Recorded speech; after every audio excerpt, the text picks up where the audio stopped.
हरे ओ संगी तैच मोर गाँव के रानी, मोर दिल के कहानी। गाँव के गली मन जब चल थस, फूल घलो मुस्काए। तोर हंसी के मीठा सुर मन, मोर दिल हर गुनगुनाए। चुनरी तोर हवा मन लहराए, जैसे सावन आए। तोर एक झलक झलके बर, मोर मन तरसाए। तोर नावले बिहान होवे, तोर नावले साँझ। तोर संग रहना चाहत हो, जन्म जन्म आज। मोर गाँव के रानी ते मोर कहानी, तोर बिना अधूरी मोर जवानी। हाथ में हाथ धर के चलबो, माया के सपना सजाबो।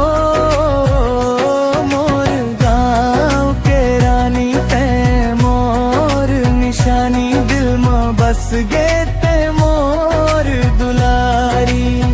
सुख दुख मन संग निभाबो, जन्म जन्म माया बढ़ाबो।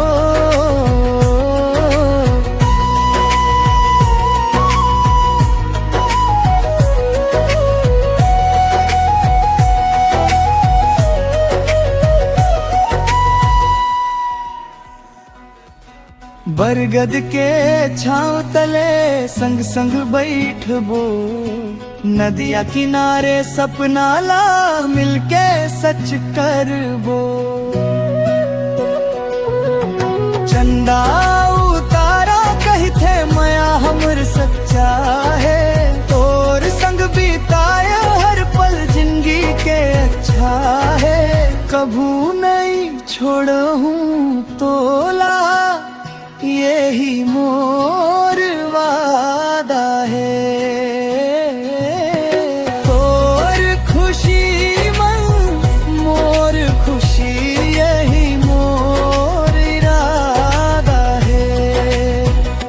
मोर गाँव के रानी ते मोर जिंदगी, तोर संग महके मोर दुनिया। हर बिहान मुस्काबे, मोर दिल में बस जाबे। मोर गाँव के रानी ते मोर जिंदगी, तोर संग महके मोर दुनिया। हर बिहान ते मुस्काबे, मोर दिल में बस जाबे।